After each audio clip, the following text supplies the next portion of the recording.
الحمد لله رب العالمين والعاقبة للمتقين والصلاة والسلام على أشرف الأنبياء والمرسلين أما بعد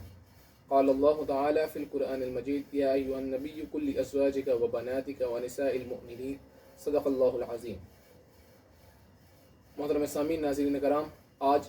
28 جولائی 2021 کو یہ ناچیز ادنا سا طالب علم آپ کے سامنے حاضر ہوا ہے کہ آج کا موضوع بنات اربا پر گفتگو کر سکے. محترم سامعین، ناظرین کرام،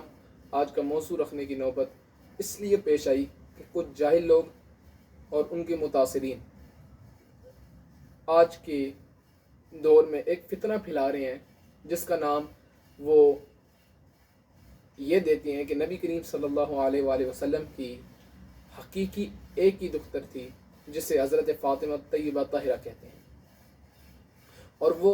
نبی کریم صلی اللہ علیہ وسلم کی جو 3 حقیقی بیٹیاں ہیں جن کو قرآن میں بھی ذکر کیا گیا ہے ان کو وہ نہیں مانتے، اور وہ کہتے ہیں کہ یہ رباب اور لے پالک سے ان کو تعبیر کر کے اور ان کو افراد و تفریق کر کے ان کو نبی کریم صلی اللہ علیہ وسلم کی حقیقی بیٹیوں سے نکال دیتے ہیں، اور یہ ایک بہت بڑا حقیقی ظلم کیا جا رہا ہے میرے نبی کریم صلی اللہ علیہ وسلم کی اولاد پر.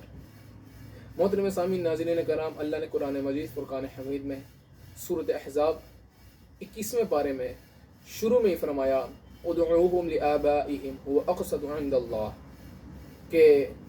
یعنی بے پالک کو ان کے باپوں کی طرف نسبت کر کے پکارو. هو اقسط عند اللہ، یہی اللہ کے نزدیک اقسط ہے. تو یہ ایک بہت بڑا فتنہ آقا کی بیٹیوں کی نسبت کیا جا رہا ہے اور اسے دوسرا رخ دیا جا رہا ہے. محترم سامعین، ناظرین کرام، اگر ہم اللہ کی قرآن کی طرف آئیں اور قرآن سے پوچھیں کہ قرآن کریم میں اللہ نے میرے نبی کی اولاد کے بارے میں کیا فرمایا، میرے نبی کریم صلی اللہ علیہ وسلم کی بیٹیوں کے بارے میں، ان کی جو تعداد ہے اس کے بارے میں کیا فرمایا ہے، تو آیت پردہ، جس آیت میں پردہ کرنے کی حکم دیا گیا ہے، اس میں اللہ تعالیٰ فرماتا ہے کہ یا ایھا النبی قل لازواجک وبناتک ونساء المؤمنین. اور اب اگر ہم عربی کے قاعدے کو دیکھا جائے، عربی کے قواعد اور جو ضوابط ہیں ان کو دیکھا جائے تو وہ بناتک پہ کیسے اطلاق کر رہے ہیں. اب مثال کے طور پر یہ جو بناتک ہے یہ جمع کے صیغے میں آ رہا ہے، اور اگر تفسیر قمی، یہ ایک بہت معتبر تفسیر ہے، اس میں کیا ترجمہ کیا گیا ہے یا ایھا النبی و بناتک کا، اس میں فرمایا گیا اے پیغمبر آپ اپنی بیویوں، بیٹیوں اور مومنین کی عورتوں سے کہہ دیجئے کہ اپنی چادر کو اپنے اوپر لٹکائے رہا کریں. تو تفسیر قمی میں بھی بیٹیوں یعنی کہ جمع کے صیغے کے ساتھ ترجمہ کیا گیا. اب اس میں عربی کے قاعدہ کیا لگتا ہے؟ اب عربی کا ایک قاعدہ ہے، الطریقۃ العصریہ میں بھی یہ پایا جاتا ہے، یہ ایک مشہور قاعدہ ہے، اور یہ وہ قاعدہ ہے کہ ہر ادنا سے طالب علم کو اس قاعدے کا پتہ ہوتا ہے کہ اگر مثال کے طور پر ایک کتاب آپ کے سامنے پڑھی ہوئی ہے تو آپ اس کو کیسے عربی میں پڑھیں گے؟ آپ کہیں گے ھذا کتاب، یہ ایک کتاب. اور اگر 2 کتابیں پڑھی ہوں گی تو وہ جمع کے صیغے میں نہیں آئیں گی، عربی میں وہ تثنیہ کے صیغے میں آئیں گی. اس میں آئے گا ھذانی کتابانی، یہ 2 کتابیں. اور پھر جب 2 سے زائد کتابیں ہوں گی تو پھر ہم اس کو کہیں گے ھذا کتب، یہ کتابیں زیادہ، یعنی کہ جمع کے صیغے کے ساتھ آئے گا. تو یا ایھا النبی قل لازواجک وبناتک ونساء المؤمنین، یہ تینوں جمع کے صیغوں سے پیش کیا گیا ہے. محترم سامعین، ناظرین کرام، تو اس سے پتہ لگا نبی کریم صلی اللہ علیہ وسلم کی قرآن میں جو ذکر ہے وہ 1 کا نہیں، 2 کا نہیں، بلکہ 2 سے زائد بیٹیوں کا ذکر ہے. اور اس پہ جو اعتراض کیا جاتا ہے، اس آیت پر اعتراض کیا جاتا ہے وہ یہ ہے کہ وہ فرماتے ہیں کہ یا ایھا النبی قل لازواجک وبناتک، اس میں جو جمع کے صیغے ہے تو جمع کے صیغے قرآن میں اور بھی کئی جگہ آئے ہیں، اور بھی جہاں آئے ہیں وہ تعظیماً آئے ہیں، وہ ایک ادب سے آئے ہیں. جیسے اللہ نے اپنے بارے میں خود فرمایا انا نحن نزلنا الذکر وانا له لحافظون. تو اللہ نے یہ اپنے لیے اس لیے استعمال کیا ہے کہ اللہ نے تو قرآن میں جہاں جمع کے صیغے آئے ہیں تو وہ فرماتے ہیں کہ یہ تعظیم کے لیے بھی کبھی کبھی آتے ہیں. تو بھائی جان تعظیم کے لیے تب آتے ہیں جب پتہ ہوتا ہے کہ اللہ واحد ہے، تو یہاں جمع کا صیغہ استعمال ہو رہا ہے تو ساری دنیا کو پتہ ہے اللہ ایک ہے، جو مسلمان ہیں ان کو پتہ ہے اللہ ایک ہے، تو وہ انا نحن نزلنا الذکر جو جمع کے صیغے سے آیا ہے وہ اللہ کو ایک ہی لیں گے۔ لیکن وہ بناتک، اگر ہم قرآن سے دیکھ رہے ہیں تو پھر حدیث میں بھی 4 بیٹیوں کا ذکر ہے، آپ کی کتابوں میں بھی 4 بیٹیوں کا ذکر ہے۔ اگر آپ ان کو ضعیف بھی مانتے ہیں، ذکر تو پایا جاتا ہے نا 4 بیٹیوں کا،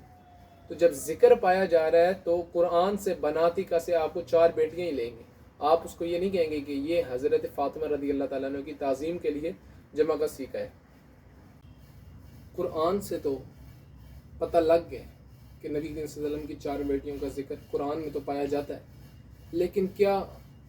مخالف کتابوں میں بھی جو اس کا انکار کرتے ہیں ان میں بھی نبی کریم صلی اللہ علیہ وسلم کی 4 بیٹیوں کا ذکر ہے یا نہیں؟ اس سے پہلے کہ میں مخالف کتابوں پہ جاؤں، سب سے پہلے اہل سنت کی کتابوں سے چند حوالہ جات دینا چاہوں گا کہ سیرت نبویہ ابن حشام جلد اول صفحہ نمبر 190 تحت حدیث تزویج رسول اللہ صلی اللہ علیہ وآلہ وسلم میں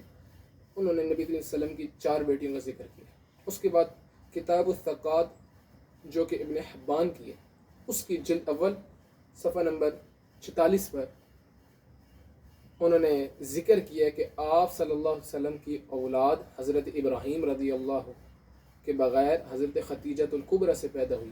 قاسم، طیب اور طاہر، پھر زینب و رقیہ و ام کلثوم و فاطمہ پیدا ہوئی۔ اور طبقات ابن سعد نے لکھا ہے وَهَؤُلَاءِ كُلُّهُم مِّن خدیجہ، کہ یہ جو باقی اولاد تھی یہ ساری کی ساری حضرت خدیجہ میں سے پیدا ہوئی۔ یہ تو ہوگی اہل سنت کی کتابیں، یہ تو چلو ہمارا عقیدہ ہے ہی کہ نبی کی 4 بیٹی ہیں، لیکن کیا نبی کریم صلی اللہ علیہ وآلہ وسلم کی 4 بیٹیوں کا ثبوت مخالف کی کتب میں ملتا ہے یا نہیں؟ اس کے لیے سب سے پہلے اصول کافی جلد اول، یہ وہ کتاب ہے کہ جو ان کے نزدیک قرآن کے بعد سب سے صحیح ترین کتاب ہے۔ اس میں صفحہ نمبر 280 کتاب الحجہ باب مولود النبی صلی اللہ علیہ وآلہ وسلم میں انہوں نے ذکر کیا ہے کہ فولد له منها قبل مبعثه القاسم ورقیہ وزینب و ام کلثوم، کہ نبی کی 4 بیٹیاں تھی۔ اس کے بعد دوسری کتاب فروع من الکافی جلد 3 صفحہ نمبر 229 میں بھی انہوں نے نبی کریم صلی اللہ علیہ وآلہ وسلم کی بیٹی کا ذکر کرتے ہوئے لکھتے ہیں قال لما ماتت رقیہ ابنت رسول اللہ صلی اللہ علیہ وآلہ وسلم، کہ جب حضرت رقیہ رضی اللہ تعالیٰ انتقال کیا تو انہوں نے حضرت رقیہ کے لیے کیا لکھا؟ ابنت رسول اللہ صلی اللہ علیہ وآلہ وسلم، کہ نبی کریم صلی اللہ علیہ وسلم کی بیٹی رقیہ، تو یہ حقیقی بیٹی رقیہ کا ذکر الفروع من الکافی میں بھی پایا جاتا ہے۔ اس کے بعد انہوں نے تہذیب الاحکام جلد 3 میں ایک درود شریف ذکر کیا،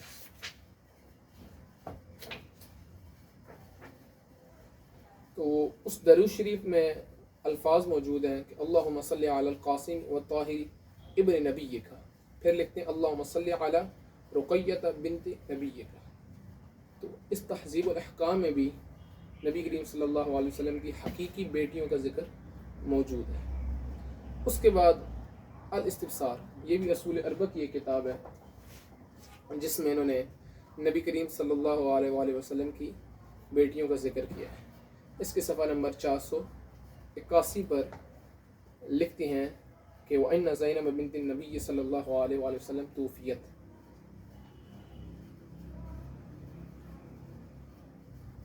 کہ جب نبی کریم صلی اللہ علیہ وسلم کی بیٹی حضرت زینب انتقال ہوئی، حضرت فاطمہ کچھ عورتوں کے ساتھ آئی اور فصلت علی اختہا، تو اپنی بہن پر نماز جنازہ ادا کی۔ یہ باب نمبر 301 ہے، اس میں انہوں نے اس بات کا ذکر کیا۔ اس میں بھی پتہ لگتا ہے کہ حضرت فاطمہ کی بہن تھی اور نبی کریم صلی اللہ علیہ وسلم کی حقیقی بیٹی ہوئی۔ اس کے بعد الخصال، یہ بھی معتبر کتاب ہے، عام کتاب نہیں، اس میں بھی انہوں نے پورا باب کان رسول اللہ سبعت اولاد میں لکھا ہے قال ولد لرسول اللہ صلی اللہ علیہ وسلم من خدیجہ القاسم والطاہر وهو عبد اللہ وام کلثوم ورقیۃ وزینب وفاطمہ، کہ نبی کریم صلی اللہ علیہ وآلہ وسلم نے کی جو اولاد ہے اس میں نبی کی 4 بیٹیوں کا ذکر الخصال نے بھی کیا۔ اس کے بعد محترم سامعین ناظرین کرام، حیات القلوب صفحہ نمبر 570 میں ملا باقر مجلسی نے بھی نبی کریم صلی اللہ علیہ وسلم کی ایک نہیں بلکہ 4 بیٹیوں کا ذکر کیا ہے، صفحہ نمبر 570 پہ۔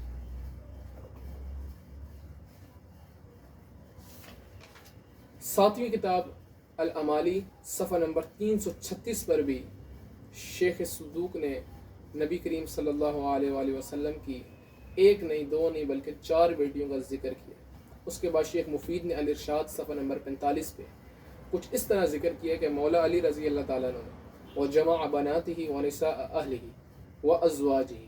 کہ نبی کریم صلی اللہ علیہ وسلم حضرت مولا علی نے بیٹیوں کو ان کی جمع کیا نبی کریم صلی اللہ علیہ وسلم کی، اور ان کی جو نساء اہلہ اور ان کی جو اہل کی نساء تھی اور ازواجہ اور ان کی جو بیویاں تھیں ان کو جمع کر کے نبی کے مولا علی نے ان کو ہجرت کرائی۔ یہاں بھی بنات ہی یعنی کہ جمع کے سیغے کے ساتھ نبی کے وسلم کی بیٹیوں کو مولا علی نے ہجرت کرائی۔ اس کے بعد 10ویں کتاب قرب الاسناد، اس کے صفحہ نمبر 9 پر بھی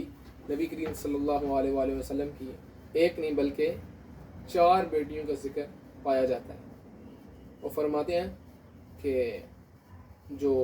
نبی کریم صلی اللہ علیہ وسلم کی اولاد میں کون کون تھے، وہ فرماتے ہیں القاسم